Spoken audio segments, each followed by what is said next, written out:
what is the market mind hypothesis?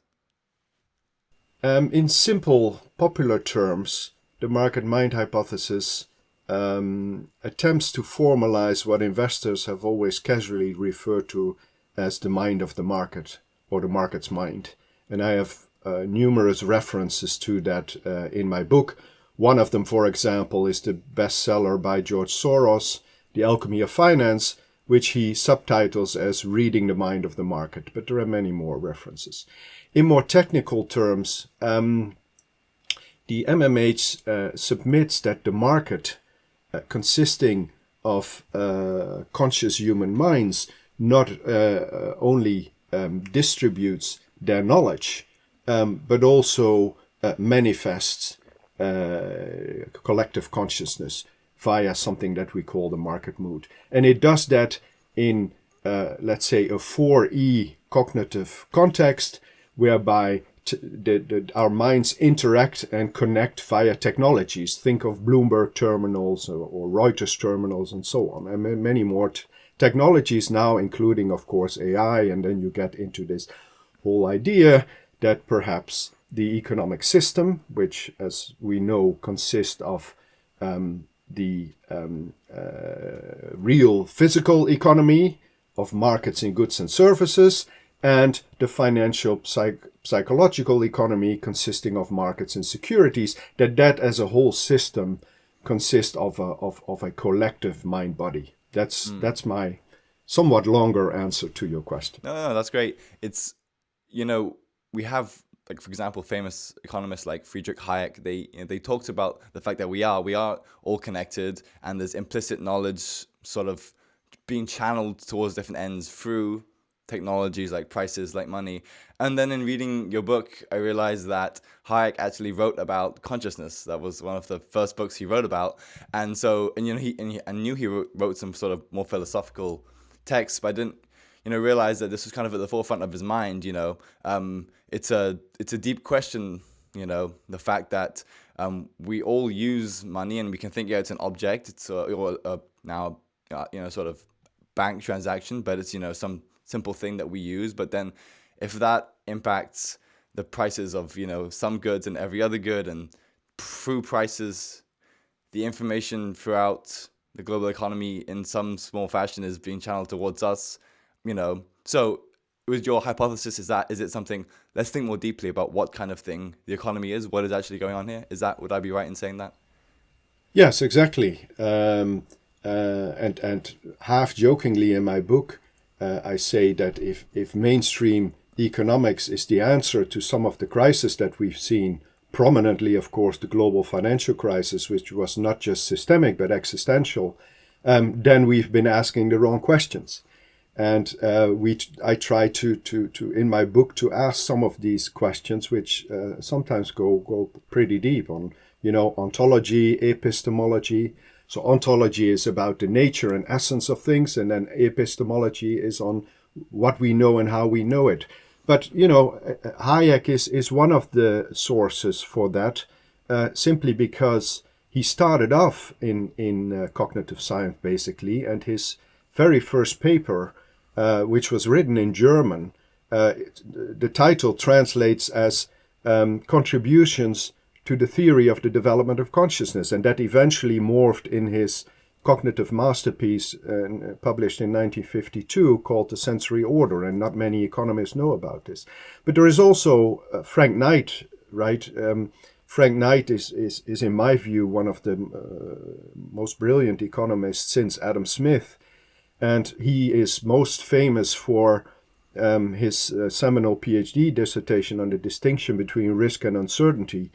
But he in it he puts what looks to many economists, I suspect, at least a throwaway comment, where he says that the first datum of understanding decision making and behavior is the fact of consciousness itself.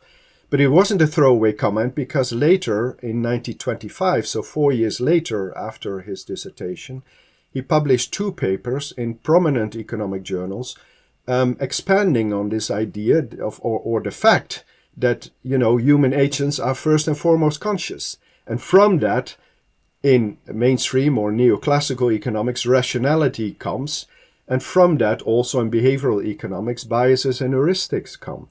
So it's that realization which has been overlooked to a large extent, and that's what the MMH is trying to correct. Yeah, so that makes me think that because economists will often try and say that people, they have sort of set preferences, they have sort of likes and dislikes. I know behavioral economics kind of sometimes challenges that, but as you say, because it's almost like economics then has to kind of better understand the fact that anytime someone is making a decision, right, the consciousness is kind of coming in, as someone sort of like Frank Knight would say, that anytime we make a decision, it's about the complex processes, about how we're actually interpreting the situation. And how does that, so to get into the market mind hypothesis, right, we have individual consciousnesses. And you talked about the intuition there, right? We do often say that there's the market mind. What is the market thinking? There's some way we anthropomorphize it, but get into, please, why think about it in almost cognitive terms? What would it mean to say that there's some kind of collective consciousness within the economy, the market? Yes. So first, in terms of theory, the MMH is very much informed with what is known in cognitive science as 4E cognition. So that considers, it moves away, depending on who you ask, but generally there has been a move away from the traditional view of the mind as a brain-bound computer with some hard and software, to that of a 4E mind, which considers the mind, and this is where the 4Es come in, as embodied, enacted, extended, and embedded.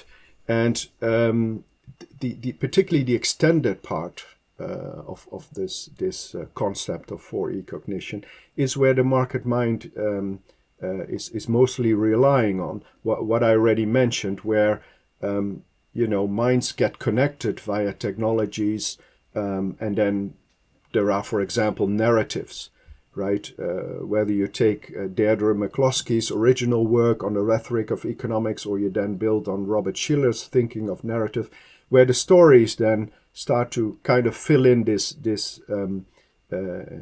intermedium between the individual consciousnesses, and then you get a connection, and ultimately it is reflected in markets by a market mood, and that became again existential when during 08 and 09, during the crisis.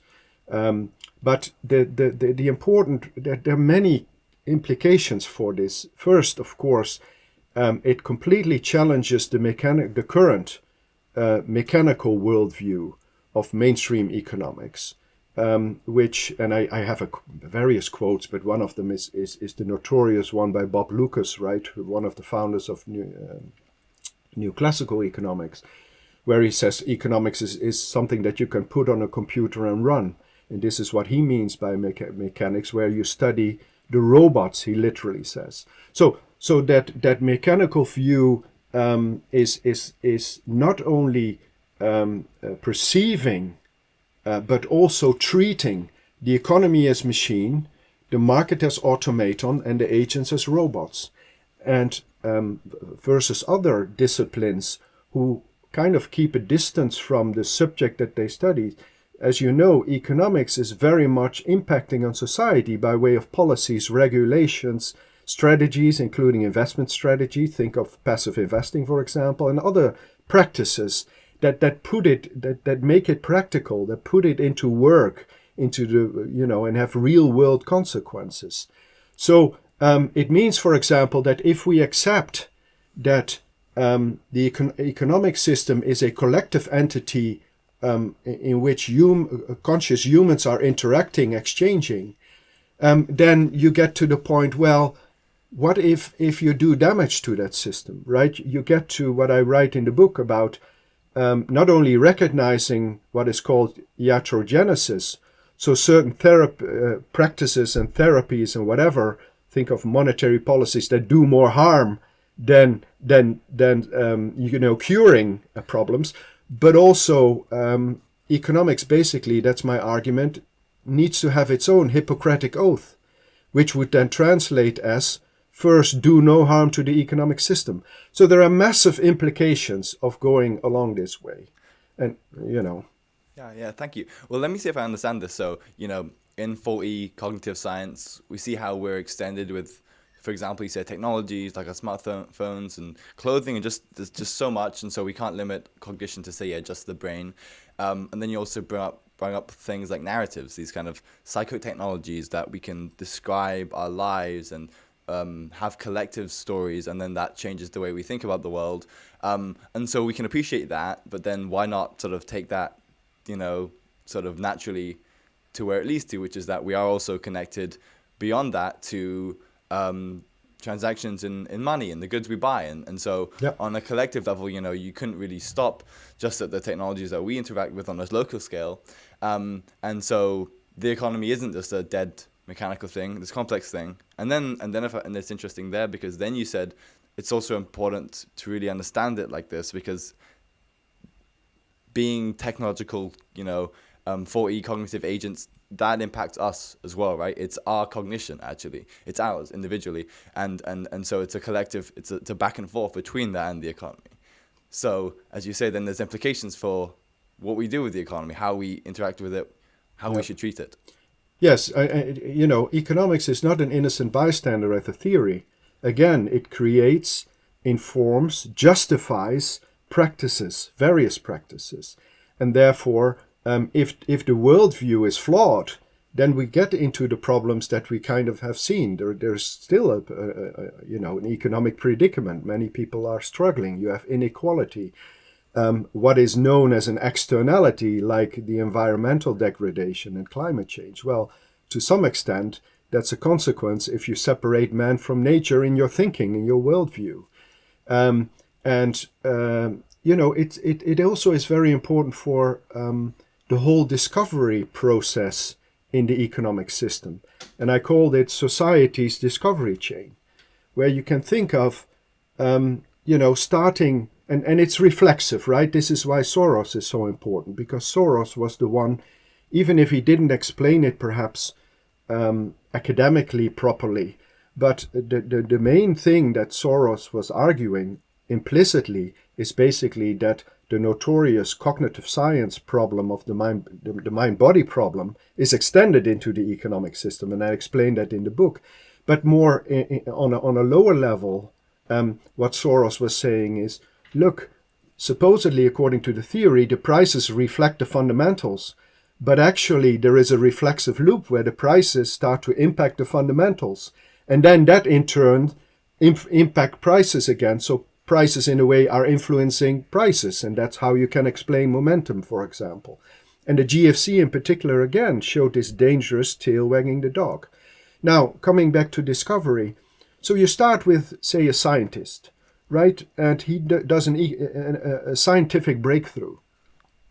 Then you get to some engineer, somebody making an invention based on that. Then you get into an entrepreneur, right? Like the Austrians say, right? Who turns that invention into an innovation. And that eventually gets then valued via price discovery in markets, which then allocate capital and can create some kind of a cottage industry around that original scientific breakthrough, and then the cycle continues. And this is more or less how we view, particularly in certain economic theories like Austrian economics, how we view the dynamic in the whole economic system.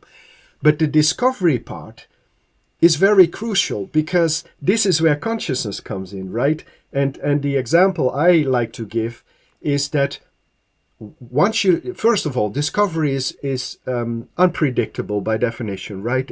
Certainly the timing. You may think of a certain topic that you're doing research in and then hope to find something, but what you find is often also not predictable. But the key thing is that this discovery process is kind of spontaneous. It needs to be done by free minds, and there has to be something like, what Mises, for example, called purposeful action in this, where we understand, we make sense of discoveries, right? How they can be valued in human values terms, not only in monetary terms, but human value terms. And if you crowd that out increasingly, say by mechanical investment strategies, from passive investing to momentum like CTA, trading, and so on, and the discretionary discovery of what these innovations are and what they could mean is being crowded out, then we have a problem. And Jack Bogle, one of the founders of Vanguard, I have a quote in it, already said that if everybody would be passive investing, discovery would disappear and it would become a total disaster. So, that's another angle where the consciousness, which is for a scientist or even for a trader who somehow sees something in a pattern or something, is always accompanied by this famous aha experience, right? Mm-hmm. That accompanies the insight, and that is what makes us humans so unique, because that is something that, even something like AlphaGo with in that game, it doesn't have an aha experience because it doesn't understand it. Anyway, we're now moving into AI, but it's all related. Yeah. I like that you would emphasize that human consciousness and human creativity. The individual entrepreneur finding something out, or a stock trader, and you might think, oh, it's maybe impossible to make returns in the market, but then again, it's that human ingenuity and creativity, and like when one really understands it, they can get those insights, those aha moments, and it's interesting. Maybe we can go into that later. Implications in our modern world today of trying to sort of make algorithms to try and use the economy, right? And I guess that maybe it kind of, as we get more technological, it kind of seems to happen inevitably, right? It's like we get a little bit more and more disconnected, right? We have these huge industries, so much going on, and why I think even your ideas are so important is that we need to kind of realize that we are all really connected to this thing we call the economy. Even if in our individual own lives it seems so simple, we can buy things so easily online, and they arrive at our house, and then it's like, do you kind of understand the huge machinery going on? Yeah, and I'm not the only one. So, for example, and this relates to education. One of the arguments I make is that we need to improve education on economics and start much earlier, in primary school. And Didasco, which is the charity that Russell Napier has founded, that's one of its spearheading this, because partly because it has become so abstract, economics, so far removed from the man on the street, that it's not only understandable anymore because it's so mathematical, but also it's just doesn't make sense to many people, and we need to completely revamp economics also at that level. And one more thing, perhaps, because I know that a lot of people, consciousness was a taboo even in cognitive science 20, 30 years ago, but is now really becoming a subject in itself. It's very prominent in research. And perhaps an easy way, especially among professional economists and investors, to think about it with students as well, is how the dual process or dual system framework was popularized by Danny Kahneman, the late Danny Kahneman. Like, you have system one, right? S1, which is about emotions. It's the unconscious system, right? Emotions, intuition. And then you have system two, which is S2, the rational, the logical, etc. system. And so thinking fast, S1, thinking slow, S2. But the point is that we will never, and you can use arguments by Gödel on this, but we will never really understand these systems from within themselves. And the way to make this intuitive is when I ask you, how do you as an individual subjectively know the difference between S1 and S2 in the first place? In other words, how do you know when S1 is acting in S2? Well, in a way that's simple, right? Because they completely feel different. When you are emotional, being in your system one, it feels completely different than being rational. So that means that awareness and consciousness is very important, and it is like an overlay system 3 over S1 and S2. And that is what consciousness is about. Let's speak more about consciousness, because it's great, and you're right to emphasize that. It's almost sort of more recently that consciousness is being studied, and it's still probably not enough. As the neuroscientist Eric Hall kind of is trying to argue, it's probably the central thing you need to understand in cognition, the thing which binds everything else together. So to kind of say it's, I don't know, too complicated or we can't study it, it's like, certainly it's hard, but I also talked to Mark Solms. We'll need to then adapt our methods of study Yes. to our experience, to the subjective. But it's interesting.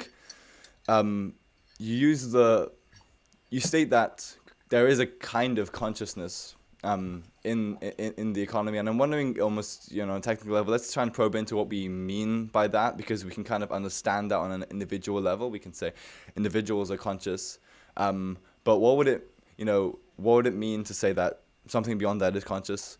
There's even a philosopher I'm gonna talk to in a couple of months, who kind of even trying to say, should we think about agencies beyond humans as consciousness? Is this a reasonable philosophical position even? Beyond economies, just these complex systems, can we think about collective organisms like bees, or Yeah. what if there are some alien organisms we see and they're really different to us? Well, does one need to have a brain and all the neurons sort of fit together? Is that the only thing that has consciousness? So let's just delve into that consciousness. Yes. Well, one of the so there are various views on consciousness, right? There is panpsychism, for example, right, or an idealism. Idealism basically thinks that everything is mental, and we just create the physical out of that. We perceive it as physical and so on. And then the panpsychism, which says that everything is spread out and consciousness is there. But the argument I always make to all the theories on consciousness that are now being developed, from global workspace theory to integrated information theory and so on, predictive processing to some extent, is that, in my view, no theory of consciousness is complete unless you address the collective aspect. And the collective aspect is basically, it is manifested very prominently in the economy. If we take, for example, the fact that information seems to be very important in that, even if it doesn't immediately lead to phenomenal consciousness, it definitely is relevant for access consciousness, as cognitive science calls it. And prices in markets are central there.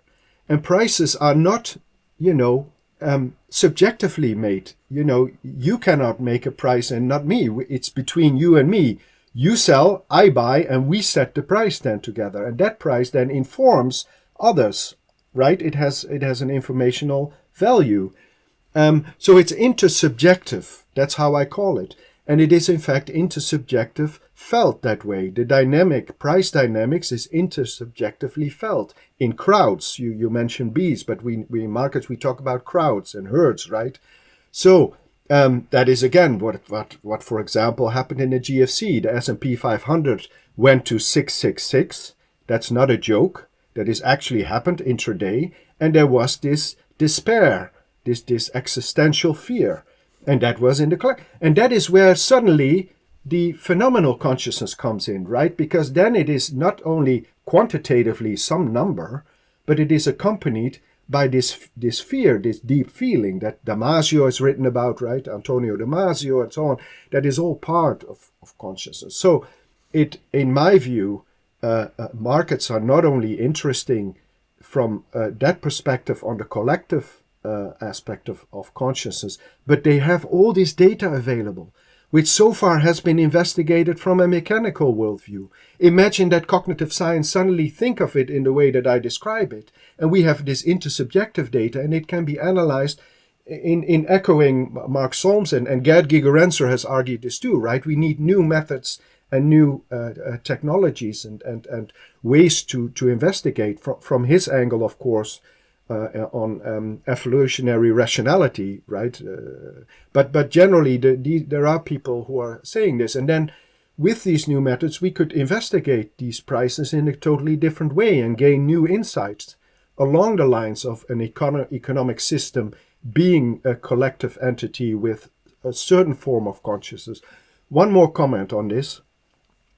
And I agree with DJ Sonnet, for example, who he never investigated this, but he is one of the people who I quote in the book, who says that the dynamic in markets is similar to the emergence of consciousness. He writes this in his book. But he also says, and Hayek in a way similar, says that we may not understand this consciousness at this macro level, at our micro level totally. Just like, for example, we could say neurons are not really conscious, but certainly neurons do not know about our consciousness. Still, they are operating at the micro level, right? We will probably only understand a certain amount of that consciousness. Just again, because you know, this is part, I think, what Hayek meant with practical dualism. Understanding our own minds is limited because we are the mind. So within understanding the system within the system is very hard.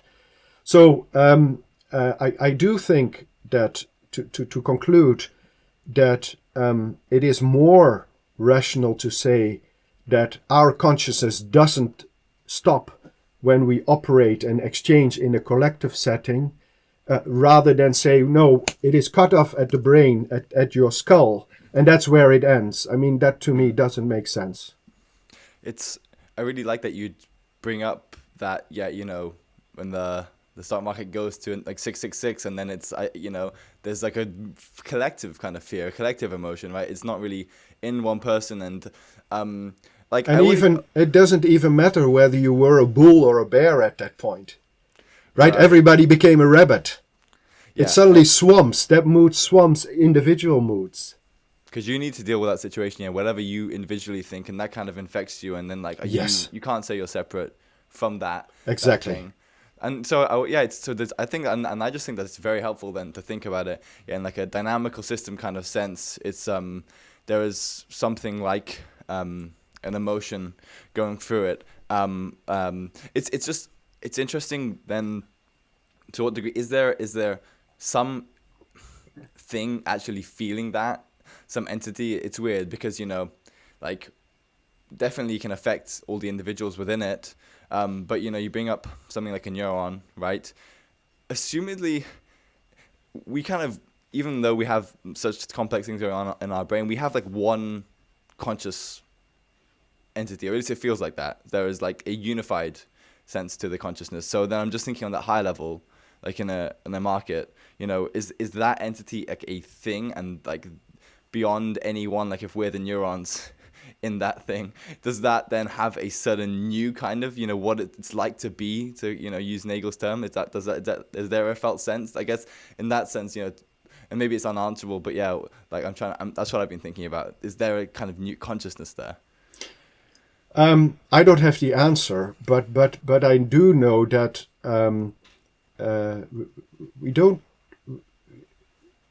we already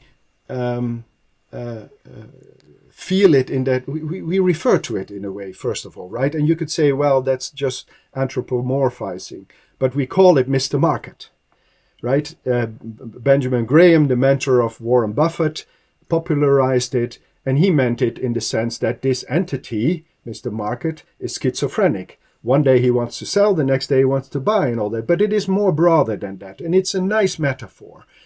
But I think, first of all, that these are very questions out there which are important and are interesting, but the key question is already that before that, right, where we say, look, I cannot separate myself from you. I cannot. No investor can separate himself from Mr. Market, and in a way, I can already sense, just like going back to Adam Smith, not The Wealth of Nation, but the theory of moral sentiments, where he talks about empathy, right? Sympathy, where you can sense how another conscious entity feels like. So then, in a way, you are us collectively, or whatever crowd is aligned with Mr. Market, can already feel that across these individuals. And it's one other way of saying this is that Andy Clark and David Chalmers, two very famous philosophers, wrote a seminal paper in 1998, which basically added the fourth E to the 4E cognition of extension. It was called the extended mind. And they start that paper with the now famous question, where does the mind stop and the rest of the world begin? And I've translated that in my book in the investment setting as, where does the investor mind stop and the rest of the market begin? The cutoff, tell me where the cutoff is, and there is no cutoff. So that is that is a very important central point here. And everything else, those questions, I don't know if we can ever answer your specific question, but I think it hints at it, and it is for later research, I think, to explore this further. Because then you quickly get to some metaphysical issues, and you may want to think about panpsychism and all of that, which I think is distracting from the challenge that we make versus mainstream economics. That needs to be revamped first, and then we can go further along. Yeah, the almost philosophical question of collective entities and consciousness, I'll talk with that philosopher about, but here I then want to get into the implications, like exactly however we want to frame it. We are entities, intimately connected to the economy, and like one way to get into this about how it impacts our own lives is, before I got into your work, I watched this great series with the cognitive scientist John Vervaeke and a kind of prominent free market Bitcoiner Robert Breedlove, and and these Bitcoiners kind of they argue a lot that if you start distorting prices and inflating things with money, and this series is so great because you realize that like it kind of must impact the way you think, right? Like you think that's maybe money is some neutral thing, but if beyond your control the value of this thing is being sort of manipulated and you're using it to value other things, and as we've been talking about this cognitive way, then that's actually changing the way you're thinking about the world, and like how does that distort the way the things, not just the things you want to buy, but it's like it's changing your wants, your needs, the way you're framing the world itself, right? So in this deep way. So speak a bit about that. Yeah, so the MMH does not rely on one particular theory or opinion or framework. It tries to connect the dots. And on money, for example, one of the sources is Georg Simmel, who wrote this brilliant book in 1907, I think it was published, called The Philosophy of Money, where he argues that exchanges, for example, are at the core of any interaction anywhere. And it's a profound statement, and he works this out. So the first part of the book is the most important part of the book. But anyway, we know that money is, I call it metaphysically suspicious, right? Because not particularly nowadays, we moved away from the gold standard. There's nothing physical behind it. It's what I call a faith and fiat-based system, right? It is faith in some credit worthiness for whoever issues the money, and it is fiat-based, that it is enforced if need be, right? And then you can ask, how is it enforced? Well, eventually in incarceration, right? If you don't pay your taxes, you go into jail, and anyway.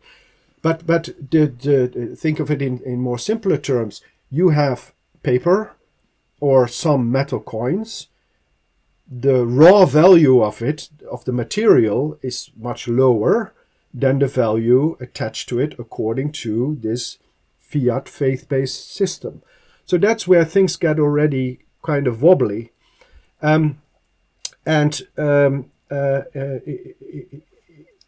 If you come back to the point of discovery, right? The self-organization of the economic system is basically about the discovery of values via exchanges. And those values are not just monetary values and being quantified, but they are the type of human values, right, that we appreciate as humans, from, fairness to honesty to, at some point valuing the environment, valuing governance via the ESG criteria of investing. So it does impact, if that gets distorted at whatever level by a monopolist in some sector, or by a central bank by printing money and manipulating interest rates, etc. It does have a massive impact on people's behavior, and then by extension or before that the values. That is the most prominent example, using money to engineer or to plan or somehow to interfere in the economic system. And then people say, well, surely you're not arguing that we need to have completely free markets. Well, any criticism that free markets are the problem or part of the problem is a straw man, right? We already know that, because in human history, markets have never been free and never will be. The only question is, for what purpose, in what format, and to what extent have markets been manipulated? And I think generally over the last decades, it has been happening at an industrial scale. And now, for example, we're left with what I call the big three in everything, right? The big three in technology, the big three in banking, so there is this concentration of power, and then you quickly get into manipulating things. So it has money has a major impact on our behavior, and whether Bitcoin or anything else is solution, I'm not certain, but we need to address this. Yeah, I like that you speak about the economy, and we can never think about it as being neutral.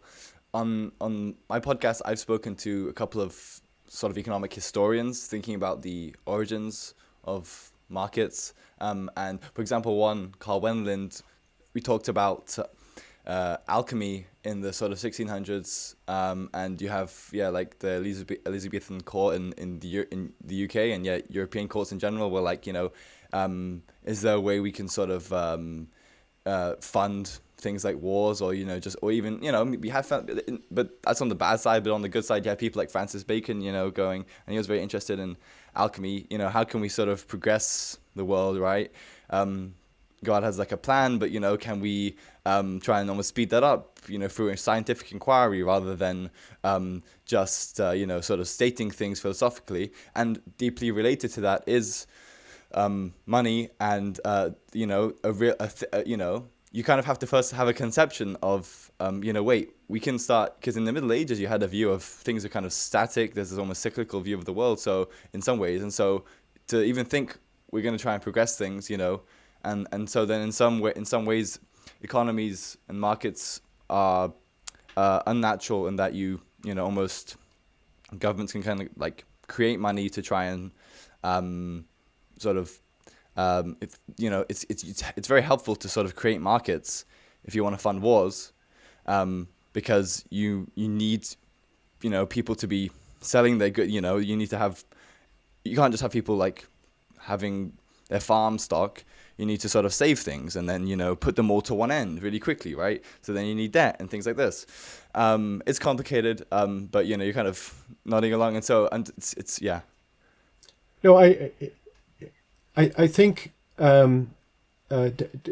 we've had that history, and I can also recommend in that regard a book that was published last month by a collaborator of mine, Robbie Mochrie, which is very nice, giving an overview of the history of economic thought. It's called Thinking Like an Economist. And he discusses a lot of this too, relating everything back to the first economic thought started like 2,500 years ago, so even before all of that. But think of it now, we are one planet, right? And in the historic examples you give, the wars were between countries. But there's now one global economy. And I believe that markets are the solution to all the geopolitical problems. Because it would help to realize exactly that is what markets do. They connect us in a very peaceful way. We don't need them to fund wars, which are economically devastating in any way you look at it. But it requires that we start to move away from, right, this separation thing, which is inherent in a mechanistic worldview. So I believe that in the evolution of how we think about markets, I hope that we are getting to this kind of, you can never call it an end state, but this next stage where we start to view markets as how we view them, like you and me on a Saturday go to town, right? And there are all these stalls which have all these products, and there are all these people from different generations, different religions, different cultures, different gender, and they all interact without any problems. So I know that that's an ideal, perhaps utopian way, but I do believe if we start to think differently about the economic system, some of the other problems, including ESG-related problems, could offer solutions. So when you sort of then advocate for markets or free markets, first, what does that like look like? But also, so how does your theory about, hypothesis about the market mind kind of, why does that sort of lead you to think about why free markets are so important? Is it because, for example, as you were saying before, right, it changes our values, right? So we know intrinsically, like, we teach our kids to share and be kind, and but then you have in the 20th century economists saying, oh no, everyone's completely selfish and individualistic, and it's like, well, in a way you could argue you might be kind of right if people are put in the context of a market which enforces those kinds of values, but it kind of depends on the context as to what values are expressed in people. Right. So this gets us back to Adam Smith, right? I mean, Adam Smith was hijacked by left, right, and center by everybody. But what a lot of people do is they focus on the wealth of nations. They completely forget or haven't even heard about the theory of moral sentiments, which is about values, exactly. Right? And that was, as Deirdre McCloskey and others have pointed out, who are much more an expert than me and Robbie as well, Robbie Mochrie, the theory of moral sentiments is a much more important book because it laid the groundwork for the wealth of nations. And so selfishness, he balances this with sympathy and cooperation. So there is competition, but there is also cooperation. And I'll remind me that I link it back to the Hippocratic Oath in a moment. But to bring this first into a complex adaptive framework, one of my other collaborators was a pioneer there. He's a neuroscientist called Scott Kelso. And Scott argues about, actually in the spirit of Niels Bohr and Wolfgang Pauli, that a lot of the things that we kind of see as oppositional, contradictory, are actually complementary. So you have cooperation and competition, supply, demand, risk, return, production, consumption. And they are complementary. The one cannot live without the other. In a market, you may think in selfish terms, well, he's my competitor. But often you need to trade with each other. So you need that person. There cannot be a market of one individual. So uh, to bring this back to governments and how they could, or how free markets could be, at least they will never become free, but we could make them more optimal in a way. Is for first of all, if we accept, and by the way, while the MMH has sympathy with libertarianism, we don't need the political baggage of it. Instead, I use cognitive science and its view on free minds to argue for free markets, right? So it's a cognitive science arguments we use. And then we already discussed that prices as information are very important to allow people to organize themselves and to coordinate activities and so on, right? Which is again why if they get distorted, that coordination gets distorted. So data needs to become transparent and publicly available so that everybody has access to it.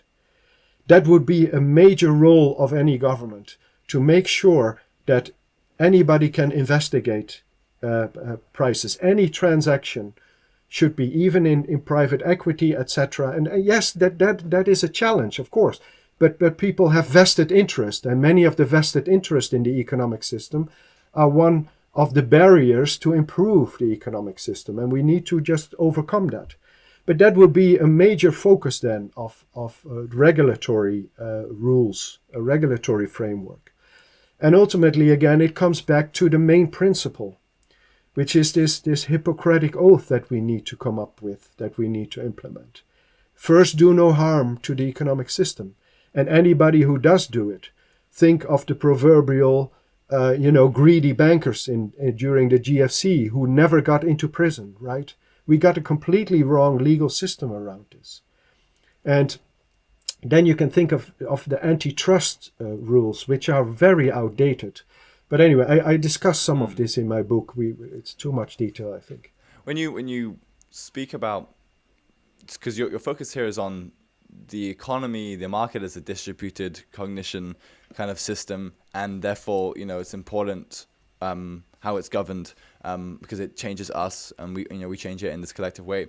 But what do you think of other kind of? Because you could think of even religious ideas, or corporations within the economy, and there's all kinds of these dynamical like systems that connect us, right? Because if the market is an idea, a way of thinking about the world, like there was also many other ways that we're connected with other individuals. How should we, even more broadly than I'm kind of asking, think about, because it's something we're having to grapple with, as we say, like we're a global sort of world now. We can, like, with technology, we can kind of communicate with anyone. So even sort of expanding out using this cognitive science frameworks, like how do we even and there's Timothy Morton, a philosopher, he talks about hyper objects. Not only we're a global community, but we have things like climate change, which are like these global problems, and like what kind of thing is climate change? Or and people will argue about it, but and in part it's problematic, and the practical arguments about it are confused because of the fact that we don't understand what kind of thing it even is, right? We're impacting it, but it impacts us, and we can't ever see climate change or global warming, but there's something going on, and so there's these collective problems we have to navigate. So what are even the problems of then trying to steer something like the economy, or how do we given that we're tied up in so many different webs of distributed cognition, and that it's such a complicated thing. We can't control in some like Cartesian fashion our own mind, right? And so it's a dynamical system. So, does that? What do you think about that? Yeah, again, you raise many important questions and issues, and I don't pretend to have the answers to it, but I do think, that coming back to those, to say the physics envy that motivated economics for a very long time, if you consider more broadly the hard sciences They clearly have helped us to understand the world in a better way. But things change when you include in that conscious humans, and the reason is what I already said. You have the three main metaphysical assumptions of objectivism, positivism, and reductionism, which have a common denominator of separation. And this is again, I say this in line with what I said earlier of Clark and Chalmers in that paper. Where does the mind stop and the rest of the world begin? Because that, in that sense, the moment conscious humans get in, there is no clear cutoff anymore. And it's it's about we become consciousness is certainly excess consciousness is about awareness. We understand our world because there is transparency and there is an exchange of ideas and insights and breakthroughs, and that's why we understand the world better. And certain views, worldviews, some of them religious as well, prevent that and want to prevent that because there are vested interests to keep people ignorant and all that. But this comes back to my point of openness and transparency, where, enlightened, in the spirit of Adam Smith, enlightened leaders wanted their people to know and understand more and to improve education, etc. And ultimately, we have to come back to markets, because I think markets are that they allow an environment where these exchanges can take place, but they're also a precondition to let the world survive in the first place. Because I think markets will play a role in many, as I said, in many of the solutions that we have to find for all these issues, including the environmental challenge. So, one way or left or right, we come back to the same kind of framework, which I hope the MMH is kind of suggesting. What will the future of your work and of the market mind hypothesis look like? You're open to kind of, as you say, that it's just a hypothesis, and there's so much work to be done, right? We don't understand even the cognitive science behind these, and the philosophy behind these complex systems. But what should we be doing? What is happening going forward? Well, to paraphrase many wise people, a long journey starts with the first step, right? And in a way, I think we've set the first step now, be it, this event in May 2022 that people can view on YouTube of our inaugural symposium, where you had a whole bunch of interdisciplinary experts from neuroscience, philosophy, economics, finance, investment, all in Adam Smith's own Penmuir House talking about this. And then my book is published and you get people interested, and as a meme, it kind of spreads among their networks. And then you start to collaborate, you write papers, you do research projects. And then hopefully in the new academic year, we get our Market Mind Center established in the Edinburgh Futures Institute, EFI, which is part of the University of Edinburgh, and is exemplary for interdisciplinary work, where you break people, get people out of their ivory towers, and you get to discuss these concepts from various angles and connect the dots again. And then eventually later on in this journey, I hope to be able with a broader team or international collaborators to build practical tools for policymakers and investors. And I have a few examples in my book of the type of research projects which could lead to that. And then slowly but surely, and remember how, mainstream economics, it took decades to change. We may not have decades, but at least we should be allowed that time to really establish the MMH in the broader context of cognitive economics, which itself is an emerging field, right? Which is, I think, the next phase beyond behavioral economics. But, people can search that online. There are lots of papers on that. And we have just a particular interpretation of cognitive economics, which philosopher Julian Kuyverstein in the afterword in my book calls post-cognitivist economics. So that's kind of where I see the trajectory going. Awesome. Well, thank you. Any last words? I appreciate your being here, and maybe where can people find your work, your book? Well, thanks first of all, Jack, for inviting me. It was a delight to discuss all this, and I hope people will enjoy it. We have a website. It's called www.marketmind.org. That's where a lot of our stuff is. As I said, we have a YouTube channel.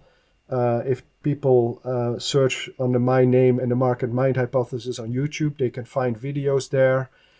And I intend to do it more, but very irregularly. I post things on LinkedIn. People can find me on LinkedIn. Awesome. Thank you. Thank you too. All the best.